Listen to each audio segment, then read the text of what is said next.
Thank you all very much for coming virtually here today. This is really, it's a great day for the NFC. This is obviously a strange year, different year. We would, of course, much rather be a couple doors over in the NFC, and then maybe I'll go in for a drink afterwards or something like that. But still, we have to, make do with what we have, and what we have today is a great talk. First off, I just wanted to do a couple little housekeeping things. As you all know, we're all veterans now of the Zoom experience. Please keep yourself muted. If you want to have a more focused view, like you can maybe click on speaker view. And yeah, I would like to begin. Also, this is our first event of the year. And even though we are virtual, we at the Northrop Frye Center and at Victoria College acknowledge that we live and work within the traditional territories of Indigenous peoples. As a meeting place of many nations, Toronto is encompassed by the Dish with One Spoon Treaty. And this agreement between the Anishinaabe, Mississaugas, and Haudenosaunee committed them to share the territory and protect the land. Subsequent Indigenous nations and peoples, Europeans, and all newcomers are part of this treaty in the spirit of peace, friendship, and respect.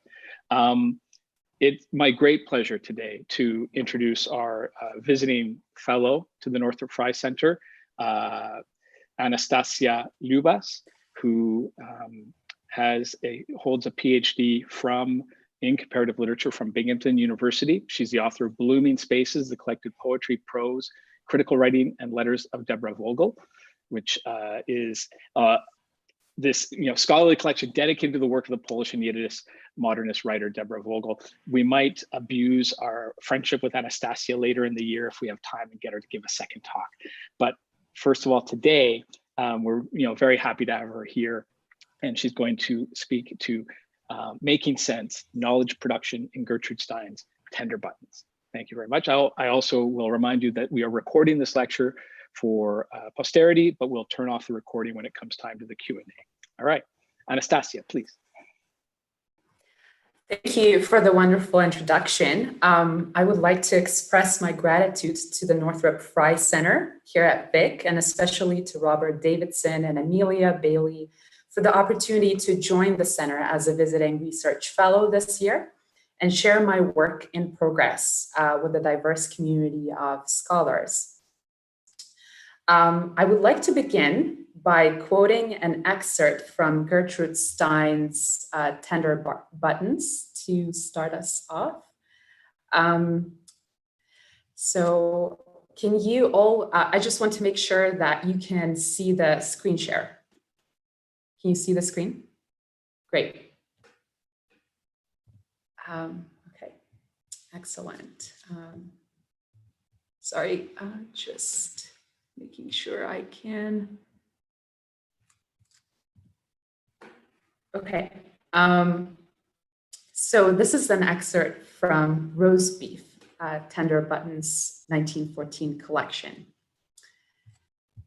In the inside, there is sleeping. In the outside, there is reddening. In the morning, there is meaning. In the evening, there is feeling. In the evening, there is feeling. In feeling, anything is resting. In feeling, anything is mounting. In feeling, there is resignation. In feeling, there is recognition. In feeling, there is recurrence. And entirely mistaken, there is pinching. All the standards have steamers, and all the curtains have bed linen, and all the yellow has discrimination, and all the circle has circling. This makes send. This makes send, or does it? What does it mean to make sense and to know? What does it mean to know in language? And what is the interaction between the sense and the sensuous, the philosophical and the literary or fictional? This talk will highlight that Gertrude Stein's making sense and the problematic of knowledge, defined as knowing, has to do with the interaction between the philosophical and the literary. I will discuss how Gertrude Stein approaches the question of style, of the relationship between rhetoric and philosophy, which is tied to the question of expression on the borderline between language and non-language, between sense and nonsense. Gertrude Stein's collection of prose poems, Tender Buttons, was written more than a century ago in 1912 and first published in 1914 by Claire Marie Press, a small New York publishing house. This collection was also republished in its entirety in 1928 in the issue 14 of Transition, Eugene Jolas's influential modernist journal, where Gertrude Stein's work dominated, second perhaps to James Joyce. Even as the collection is not considered Stein's magnum opus, the author's magnum opus, The Making of Americans, was written in 1906 and 1908 and published in 1925. It has enjoyed iconic status. Tender Buttons influenced an avant-garde group of the language poets in the 1960s and 1970s. The collection also served an inspiration for trimmings. Harriet Mullen's 1991 poetic tribute to Stein, characterized by its meaning-packed and compact style, which explored the subjects of fashion, language, materiality, race, and women's history. In 2008, a Toronto-based press, Book Thug, published Every Way Oakley, a contemporary homolinguistic translation of Tender Buttons. Homolinguistics here, of course, meaning translation within the same language. And most recently, in 2015, Alice Ladrick published an essay, Tender and Changing, about translating Gertrude Stein's Tender Buttons into the Old English language. And this is archaizing translation, where she explained why Stein's modernist poetics lends itself perfectly well to the Anglo-Saxon linguistic patterns. There are also, of course, multiple heterolinguistic renditions of Tender Buttons, meaning translations into other languages. Similarly, Stein's Tender Buttons had an appeal to the scholars who offered a variety of readings of the text. Directions in scholarship range from examinations of Stein influenced by food studies and fashion studies. Tender Buttons have also been studied in conjunction with the author's biography. Different scholars have focused on various aspects of Stein's biography, for example, her relationship to Alice Toklas, or Stein's central involvement with Cubist artists like Picasso, the influence of William James, her mentor, or Stein's fraught relationship with her brother Leo. Thus, Stein's production of meaning in Tender Buttons was often linked to the extra textuality of the text.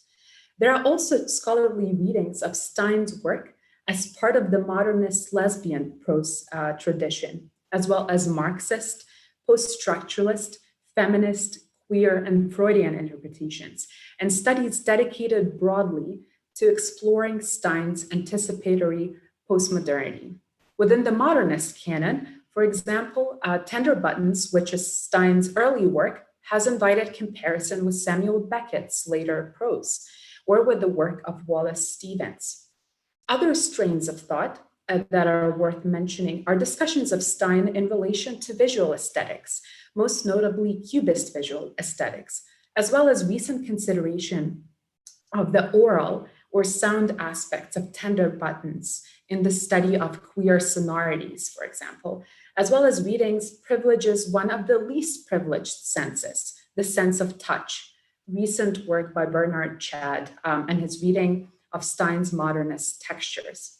Similar to Chad's tactile reading of Stein, which combines the study of touch with affect and affective experience, Xian Gai undertakes the examination of affect in her discussion of Stein's minor aesthetic category of cuteness, where Stein's prose poetry is both cute and at the same time makes problematic the notion of cuteness. And cuteness is a minor aesthetic category because it is juxtaposed to major aesthetic categories like the beautiful or the sublime. Other scholarly examinations have taken a phenomenological approach and argued for the primacy of perception over discourse in the collection, while still others have read Stein's lyricism as rhetorics of persuasion or as performativity of representation, emphasizing subjectivity of judgment and relationship of consciousness to language. To be sure, there are other emerging readings of Tender Buttons which focus on embodiment, digitally mapping the text, or explorations of Stein's method in relation to natural language programming, for example. I am only accounting for the scholarship of this particular text and not accounting for the scholarship concerned with other parts of Stein's corpus. Scholarship on tender buttons, even when it is not necessarily influenced by language-centric theory, or even when it tends to focus on what it argues is pre-linguistic or pre-reflective dimensions of perceptual experience, or paralinguistic aspects, like sound paralanguage, grapples with language, I would argue, and symbolic system, even as that connection is refused. To be certain, Stein's tender buttons poses a challenge to knowledge or epistemic discourse, to the center, to origin, necessity, founding principle, or sense. But at the same time, it also poses a challenge to literature, writing, decentering, contingency, or the sensuous. If you look at the text, I think you'll find that there are a lot of notions around use, meaning, access, center, so things that are being problematized here. With what scholars suggested was its undecidability, Stein's writing presses against the limit of logocentrism and signification that stands for stability in scientific or philosophical discourse. However, it does not upend symbolic systems from without, as some have suggested. Rather, it does so from within the language. If anything, Stein's work does not avoid ideological closures endemic to language, but rather demonstrates what it means to work on the limit of the dominant system of representation. In other words, by risking sense, by risking intelligibility, it does not lose it. Unmaking of the sense is still sense-making. Unmaking of the sense, or what David Cooper called Stein's unmeaning, is not the same as senselessness or lack of meaning. Let me illustrate what I mean and how this relates to my argument and to tender buttons. In For in America, Stein distinguishes between two modes of writing: writing what you are writing, or we could say writing as the free flow of signs and sensations, the sensuous, and writing what you intend to write, in her words, or in other words, systematizing, creating a conceptual system. Many critics of different stripes would argue that Stein has placed herself within the former, that is, writing what you are writing. Arguing against that, I'm not arguing, however, that Stein has placed herself within the latter mode, that is, writing what you intend to write, but rather that she is in between the two modes, on the border between the sense and the sensuous, writing what you are writing, writing what you intend to write. What phenomenologists might argue is for her a gap between perception and episteme, I argue, is not an empty space, but rather a shared space, a shared border, boundary, limit, site, or a frame, if you will. And I use the frame as Derrida defines it in Truth in Painting, where the frame and the frame's internal and external edges mark the limit between the work of art and the surrounds of the work of art, or the discourses that legislate the right to art, with a slash that marks the opposition, which is porous. The slash is between the outside and the inside, between the external and internal edge line, the framer and the framed, the figure and the ground, form and content, signifier and signified, identity and difference, or sameness and otherness, maleness, femaleness, sense and nonsense, and so on. So when Derrida speaks of truth in painting, the frame presupposes four aspects in relation to truth.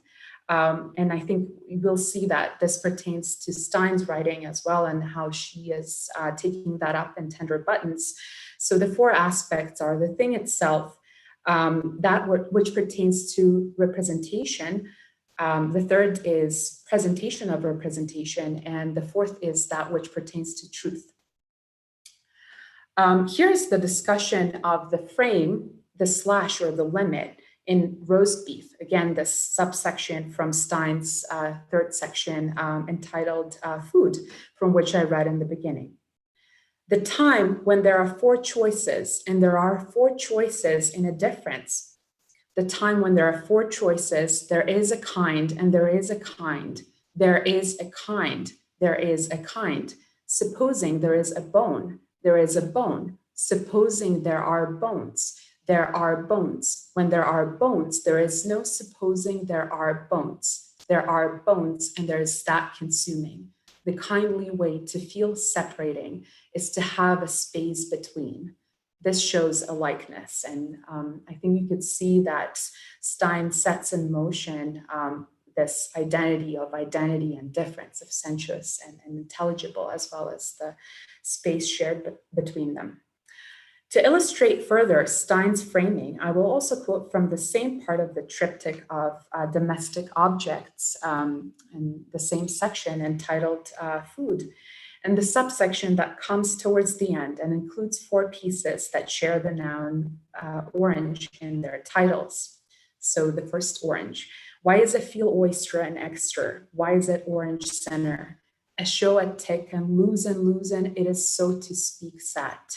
It was an extra liquor with a teaspoon. It was an extra liquor with a teaspoon.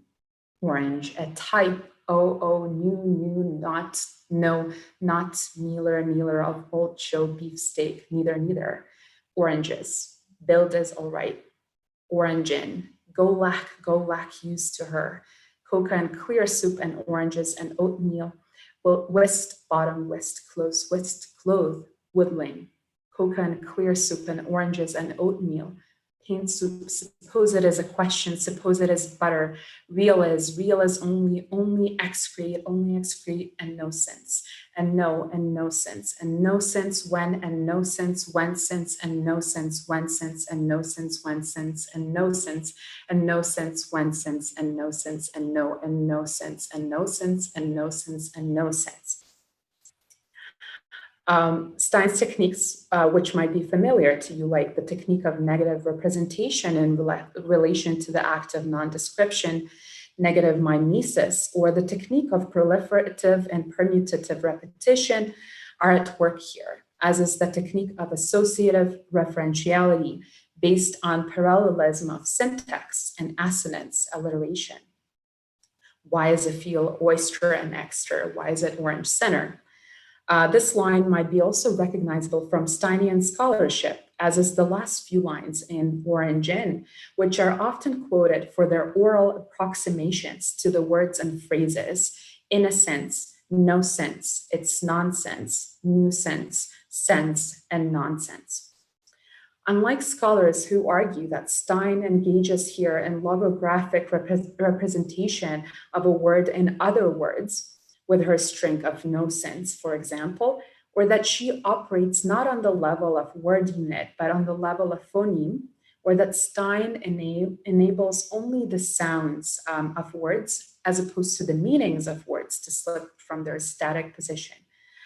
I would argue that Stein is concerned here with more than a literary technique or formalist experimentation. The titles of the tetrad, their sequence and progression, orange, orange, oranges, orangin, show the staging of sameness and difference. Orange plus orange equals oranges, or orange plus orange equals or does not equal orange in. Gertrude Stein's epistemic gesture here is to show the power of conceptual thought and its ability to realize difference and likeness and distinguish between these. The tetrad does something more radical. Stein performs an epistemic gesture with this systemless system, or her quote unquote arrangement in a system to pointing, as in the oranges, build is all right. She questions systems of knowledge, distinctions between hierarchy of knowledge, the everyday knowledge, domesticity, which is historically gendered, and systems of knowledge privileged and elevated in the hierarchy of knowledge.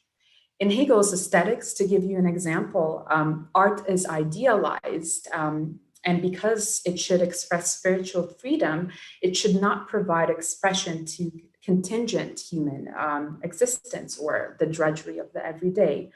And contrary to that, Stein expresses the everyday knowledge in categorizations that are in themselves appearing as something that's non-essential, that's contingent, that only also seem to serve as commentary or stylized arrangement, and also as an arrangement of the whole section, food.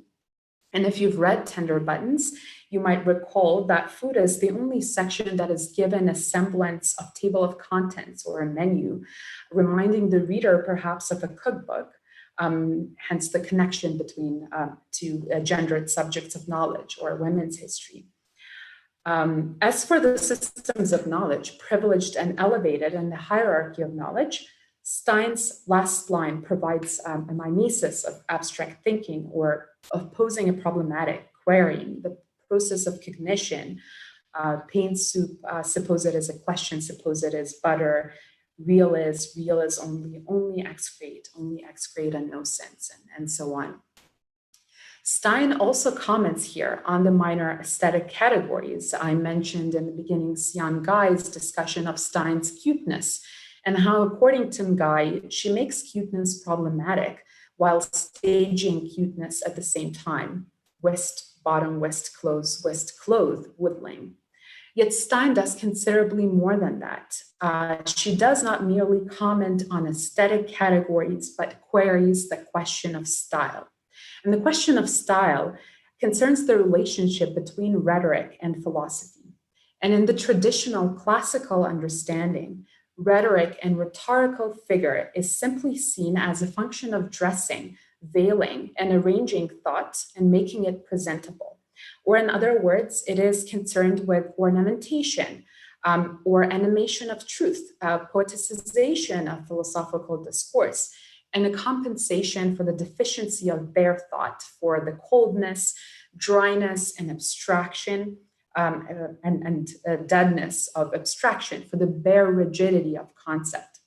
In many ways, Tender Buttons stages the figure of dressing and arranging of thought.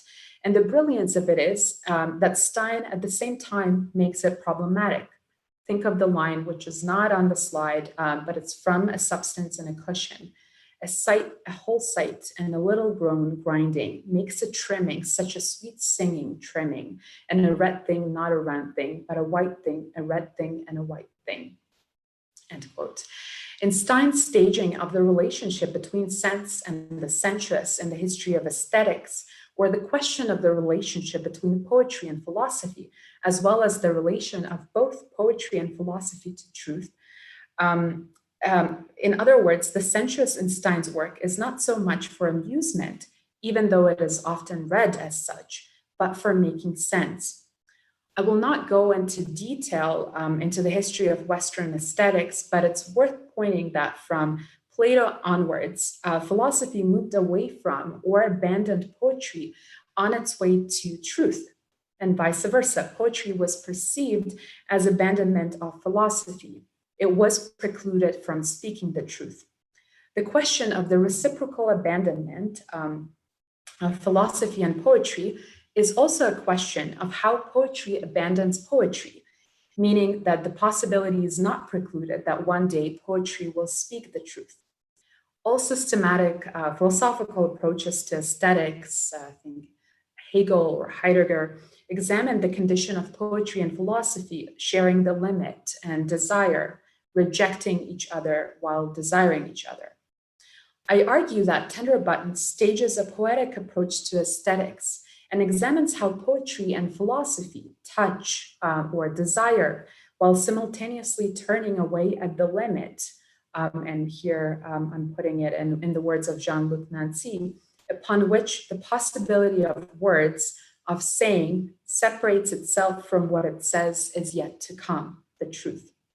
We can understand the truth here as the philosophical truth of philosophy or poetic truth of poetry, or philosophical truth of poetry or poetic truth of philosophy.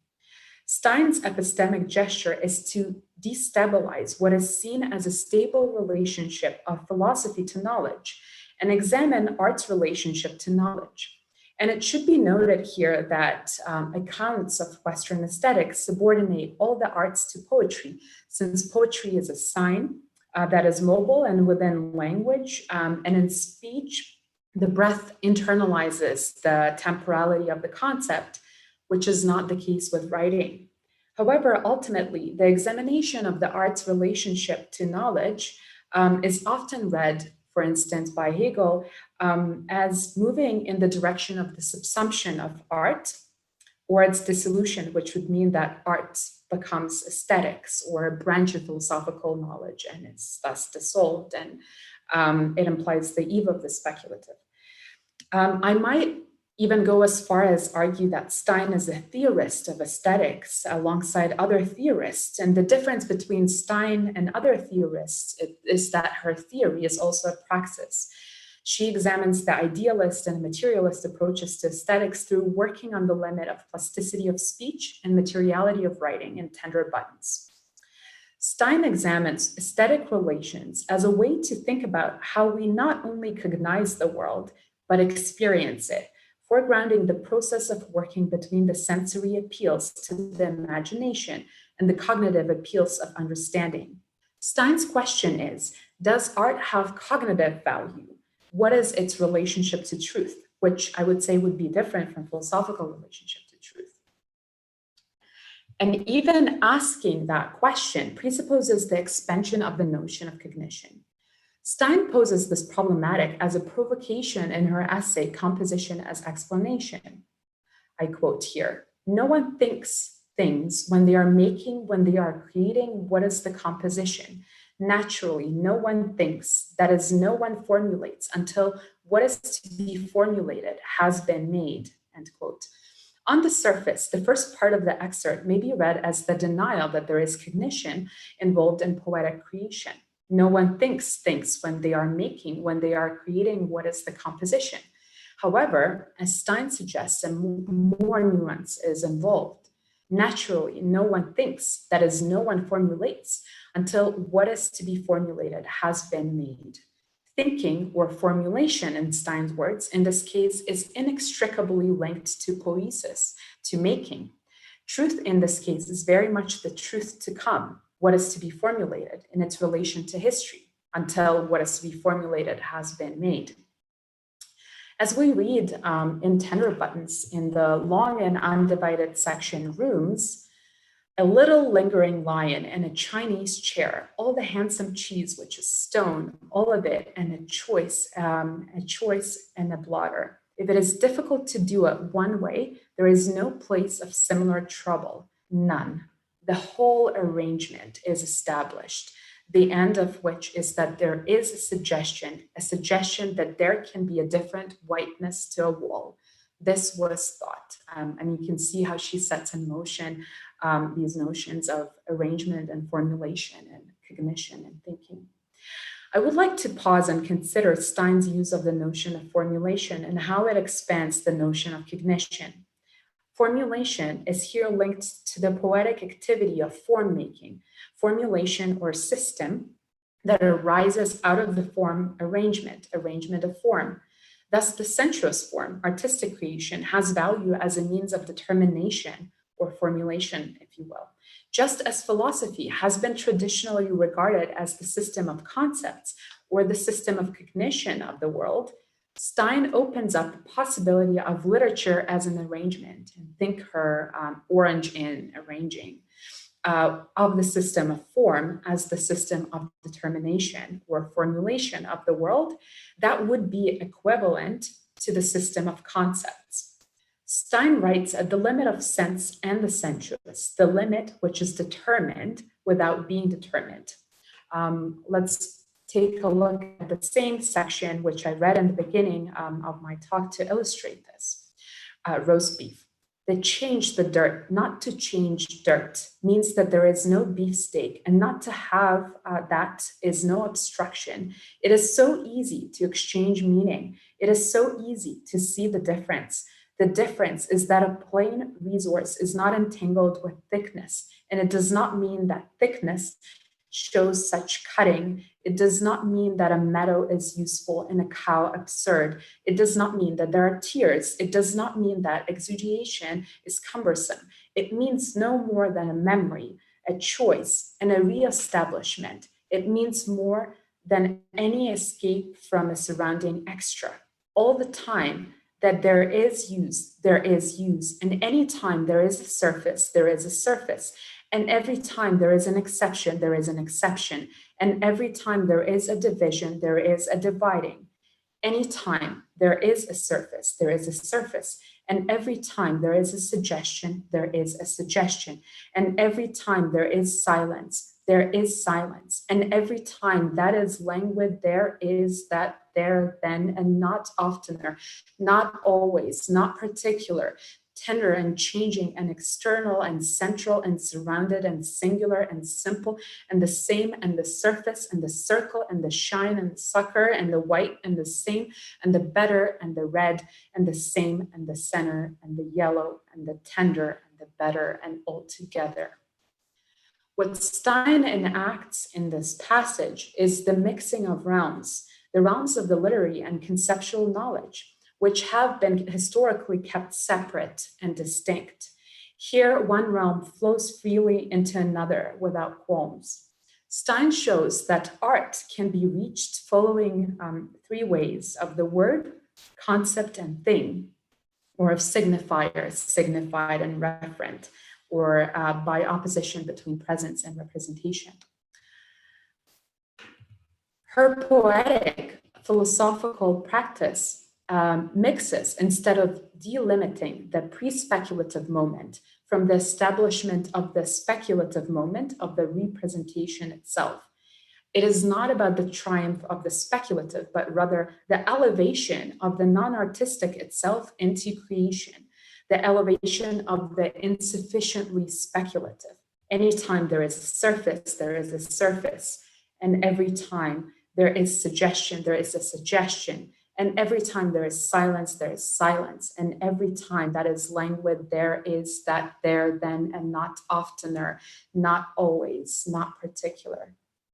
Let us not forget that Stein's art, that Stein's are prose poems. So she works on the limit between genres as well, between poetry and prose, which gives rise to the questions about contingency, the non-artistic nature of creation in prose, and necessity, the proper form of figurative representation in poetry, at least historically. There's also, of course, the question of the limit between poetry and philosophy, poetic figurative representation, which should be separated from concept, representation, and philosophy. Stein's writing does not separate the improper from proper. It is not poetry on the way to science and philosophical truth of poetry, but rather it is the intermingling of truth, of identity, and difference of the sensuous and intelligible, the truth which is poetic. In a way, this is a displacement of philosophical truth, which becomes difficult to measure and perceive. This displacement of truth happens in the realm of the aesthetic and fictional and becomes worthy of theory. Stein undertakes the question of this historical depreciation of the sensuous discourse and reappraises the sensuous of poetic discourse without at the same time devaluing necessarily the intelligible, the speculative, the conceptual. Hers is a style of expression rather than language of representation, if we understand that representation is something that always has to demarcate its limits. So a particular form, what is represented, has to be limited by a foundation. And in turn, the foundation, what is representable, has to be limited as well. While style or expression is what is in excess of representation. It is language which is at odds with itself. Anytime there is surface, there is a surface. And every time there is a suggestion, there is a suggestion. And every time there is silence, there is silence. And every time that is languid, there is that there, then, and not oftener, not always, not particular. Stein's expression resists essentialism of representation. It is placed on the border, even though placing on the border means to be pinned down by meaning and intentionality to mean. In writing what she is writing what she intends to write. It is a coagulation of sense in a way.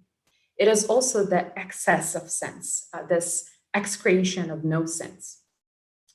By way of conclusion to my reflection, I want to mention that Stein's work demonstrates the arbitrariness of sense and the arbitrariness of limit as well. Erasing the limit between sense and nonsense in her writing, Stein's style underlines it. Nietzsche said that, I quote, to introduce a new sense, this task itself has no sense, end quote. The introduction of sense at the end of sense is the entry into the unheard of. For the unheard of, one has to get one's ears ready, end quote.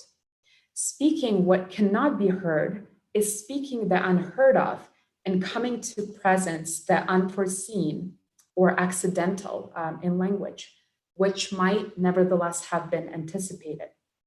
This task is not only nonsensical, but also poetic, in a sense that such poesis is a making that is at the same time an unmaking, the advent of sense in which sense is eclipsed.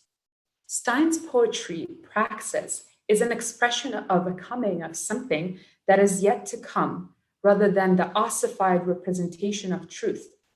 It is also a question of singularity, and singularity is something that surfaces under erasure in writing. The unheard of and the unforeseen and yet anticipated is not represented in poetry, yet it does not mean that it is inexplicable or unrepresentable. And I finish with a quote from Stein here, from her longer section, Runes, which comes at the end of the triptych.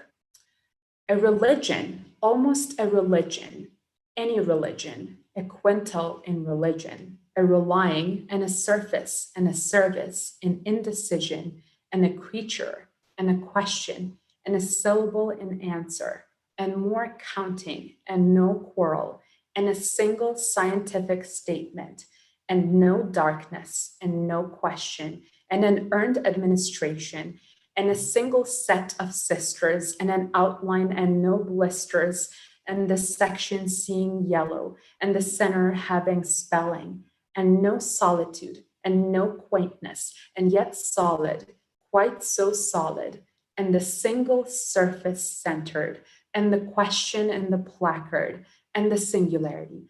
Is there a singularity?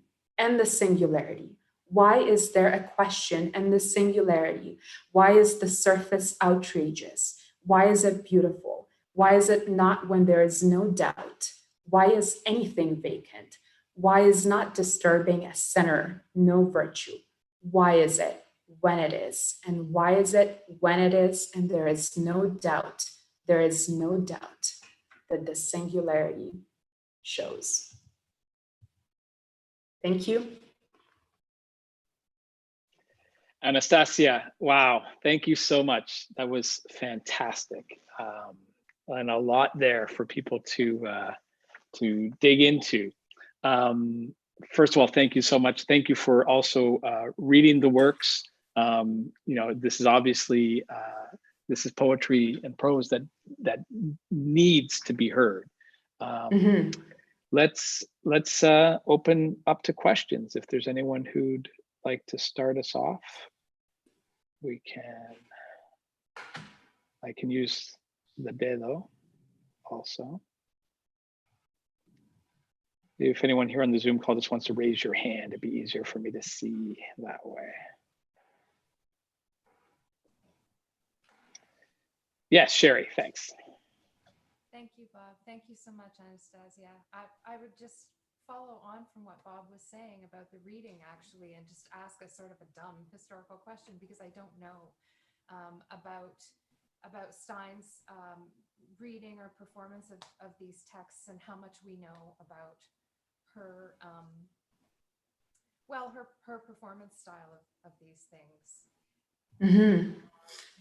Rhythm, vocal intonation, any of that kind of stuff. But I'm quite intrigued, especially thinking about the date of this one and some of the things that were going on among musical figures at the same time. She was interested in, like Satie, I'm just from listening to you, reading the text and looking at them myself, and thinking about how I want to read them, and wondering what that kind of, well, please, if there's something that you know about this, please let me know.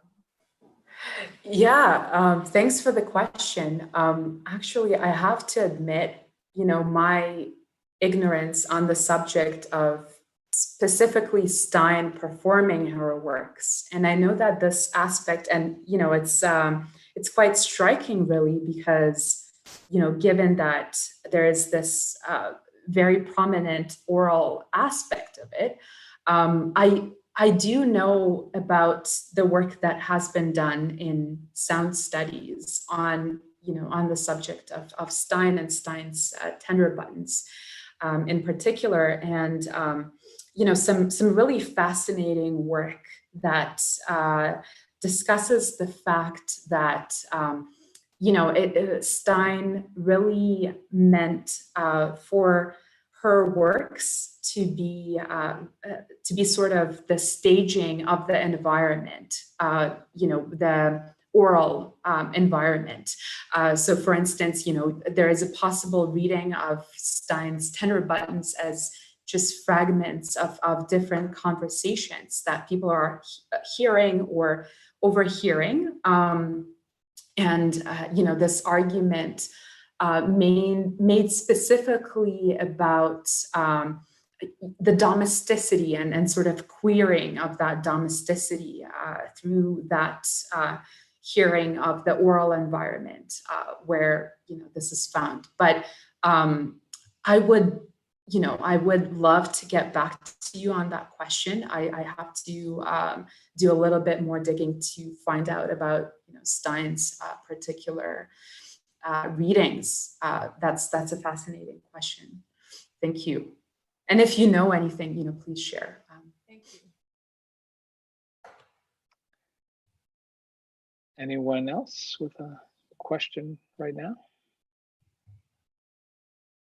There was Katya, yes, please. Katya.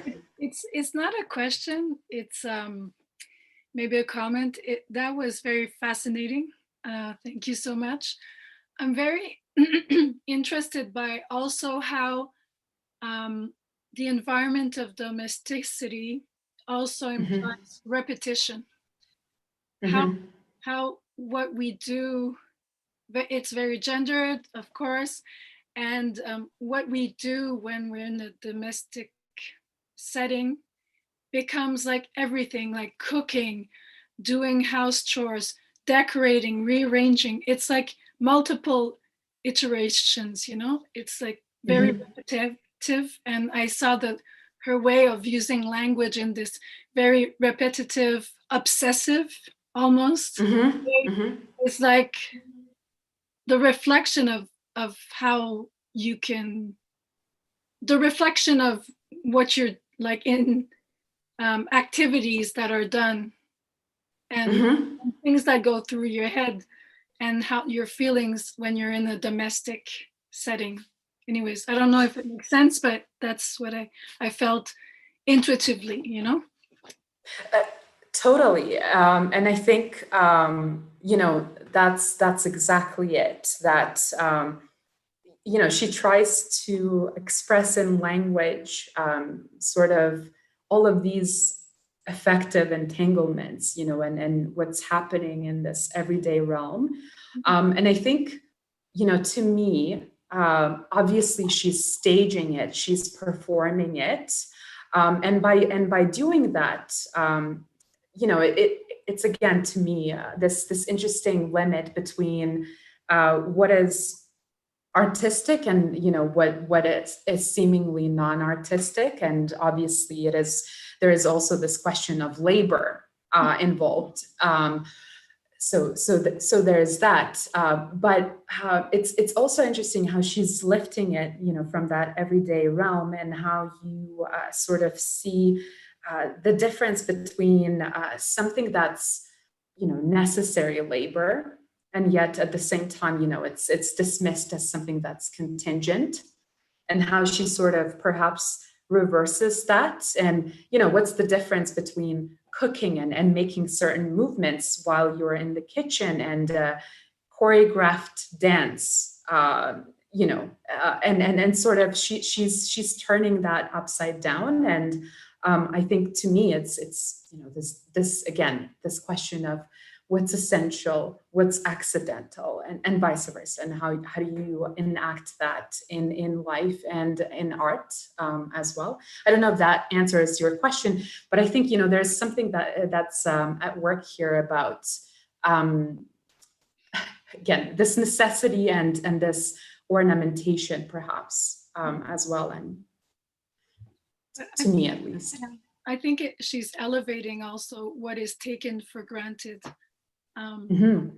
because just reflecting on, I don't know, the presence or the absence of food, and what that food means and what it implies. Like when she talks about the cows and the this, and but you, for example, you have a steak in front of you, and then you're like cooking it, but you're thinking about all the process, what the links with other things, with things that are happening in your private life. And it's, anyways, yeah. And I liked also the idea of there's like she's between, she's functioning between how do you say, between borders, or in the limits, between, because it's easy when you're outside of the home having these systems of signification. It's like, it's very, I don't know, like language is very up to the point when you're outside, and it's as if when you go inside, there's not just the words and their signification, but the affect that is behind it also. I don't know if that makes sense, but I found that interesting as well. That's a great observation, and I think, it speaks to a lot of the scholarship and reception of Stein, where her expression or her idiom was often classified as something that's a private idiom, and only she knows what she's writing about in Tender Buttons, which is an absurd suggestion, because if it were, that kind of denies the fact that language is shared.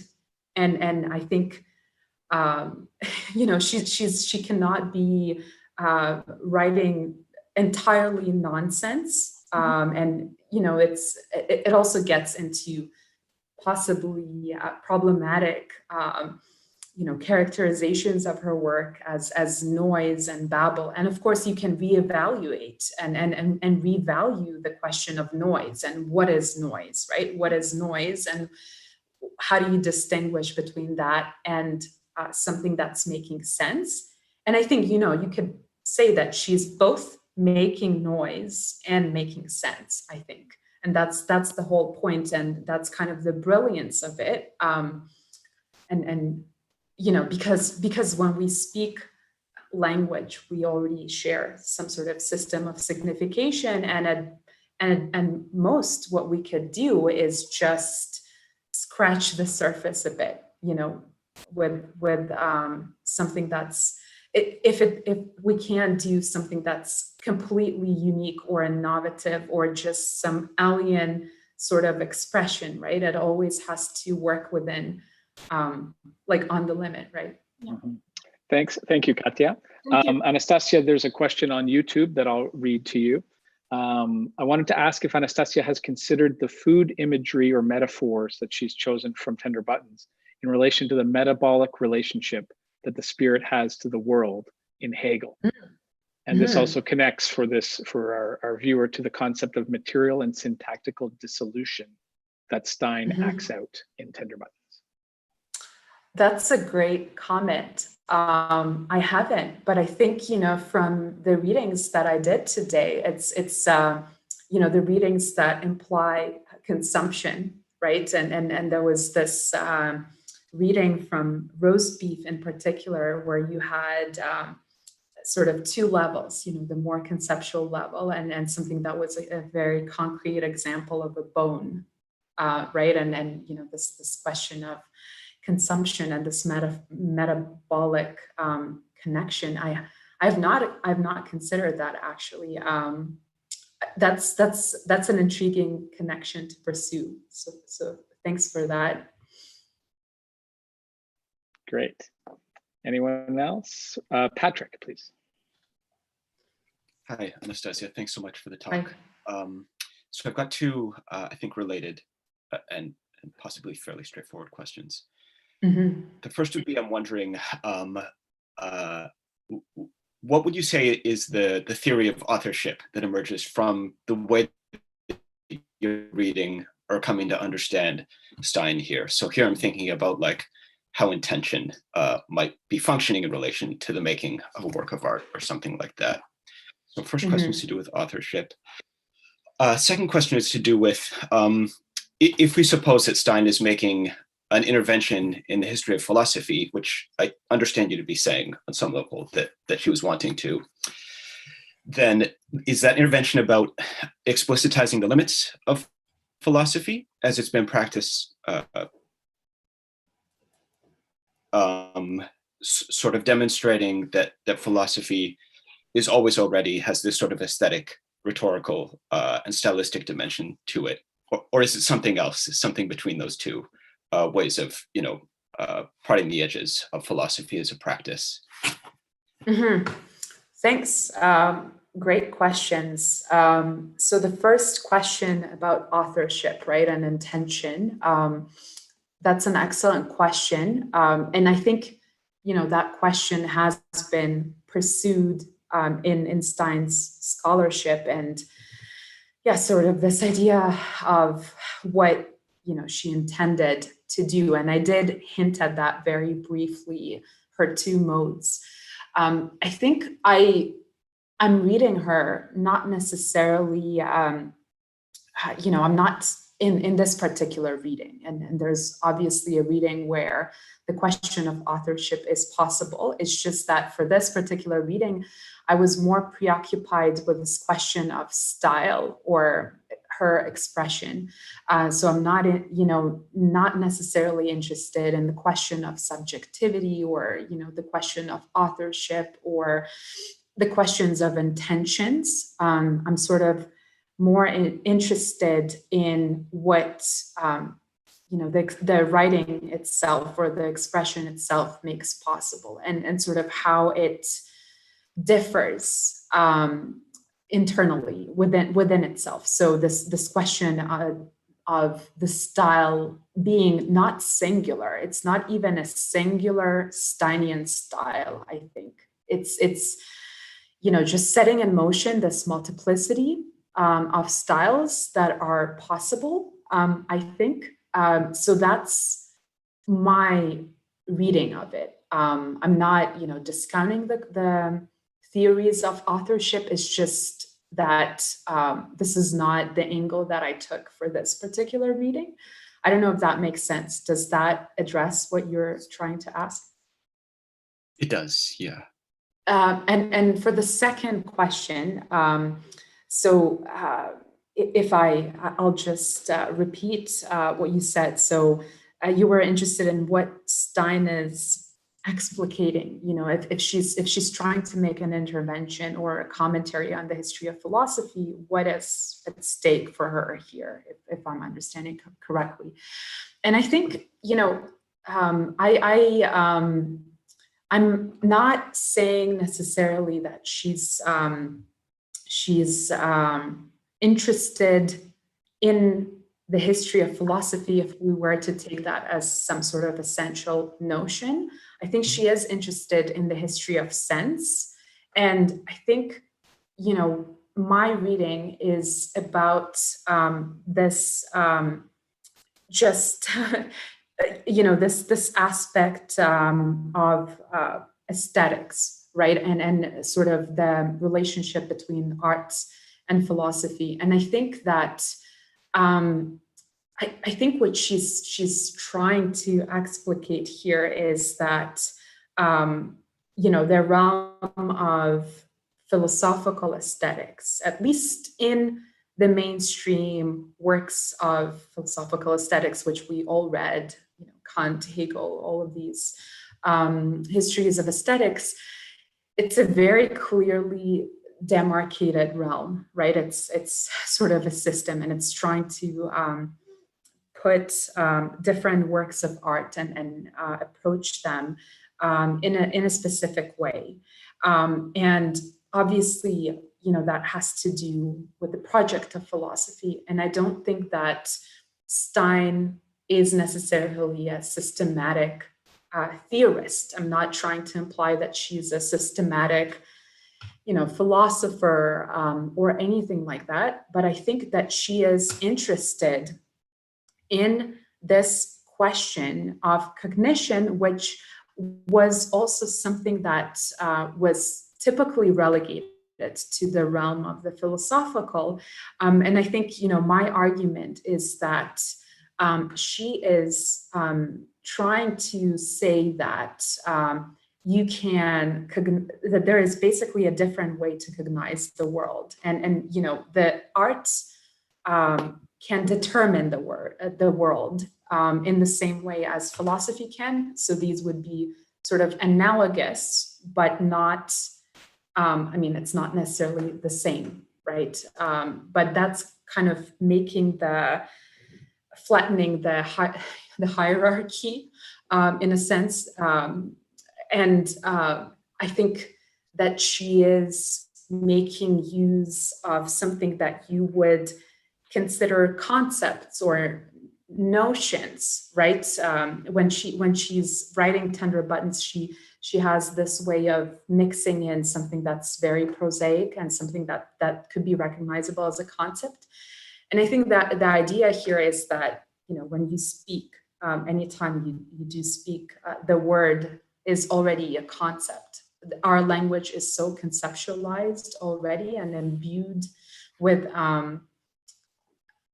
all of these notions, right, that we invoke every time we say something.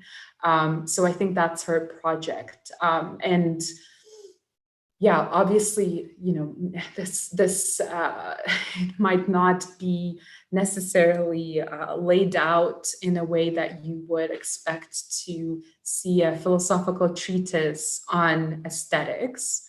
But I think,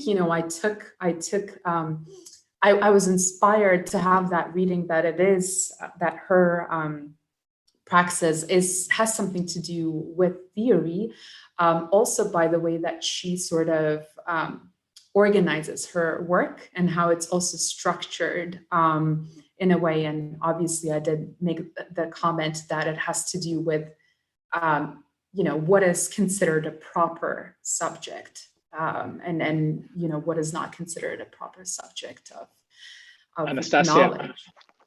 I'm just going to slip in here. We've got another question from YouTube. Thank you very much, Patrick. That was a big.